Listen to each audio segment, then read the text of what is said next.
Do you know, I have to admit that it's a rare night for me to struggle to sleep. For some of you, that's not the case. But, you know, God has blessed me with being able to sleep really well, no matter what's going on. But having said that, I have had the occasional night when it's been hard, when I've been upset about something, or when things are playing on my mind and I toss and I turn, and once or twice maybe even I've got up for a while, and really I'm just longing to be able to fall asleep, to bring an end to that time so that I can wake up in the morning and it be a new day with all of that behind me. I don't know if you've ever been there or had one of those nights. But I think that experience that we can have captures something of how we can feel through particular seasons of life as well. And David gives us a great example of how to pray in those times in Psalm 30. We learn to incorporate into our prayers declarations of truth that help us to fix our eyes on Jesus, stir up faith and hope in him, and lead us to a place of praise. To remind ourselves of God's character and what that means for us and the hope we have in him. David is honest with God. In verses 6 and 7, he's honest that he'd taken God's blessings for granted. He'd ended up kind of thinking that he would always be secure and prosperous, that nothing could shake him, that life would always be this way. And then he came into a season where he felt like God had hidden his face from him, and he was dismayed. So dismayed that he felt like he was going to die.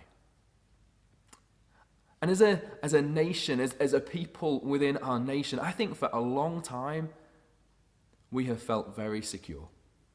Like things were always going to be this way. Like nothing could shake us. And the reality is that life is not lived on a constant mountaintop. We don't live in constant good times. And that's been a rude wake-up call. You know, individually we've gone through hard times, all of us have, but collectively it's been a shock to the system recently. But while we don't live in constant good times, we do have constant good in all times. We have a constant hope in God. And I love the way that David expresses this when he says, weeping may stay for the night, but rejoicing, but joy comes in the morning. We can face things in this life where the only right response is to weep. You know, I was talking to someone on Sunday, and when faced with their situation, all they could do was weep. And it was the right thing for them to do. But while weeping may remain for the night, God's promise is that it will come to an end. There is a finite time to it because joy comes in the morning.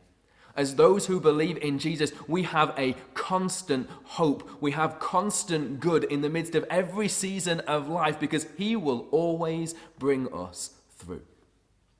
I want to encourage you that however you may be shaken by the circumstances of life, that you have an unshakable hope in Jesus. Follow David's example as you pray and incorporate into your prayers the declarations of the truth of who God is, of his character, of his nature, of the hope that you have in him.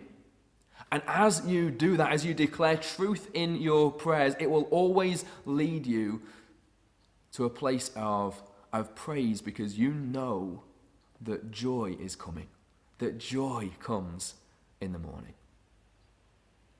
Take care, guys. Bless you.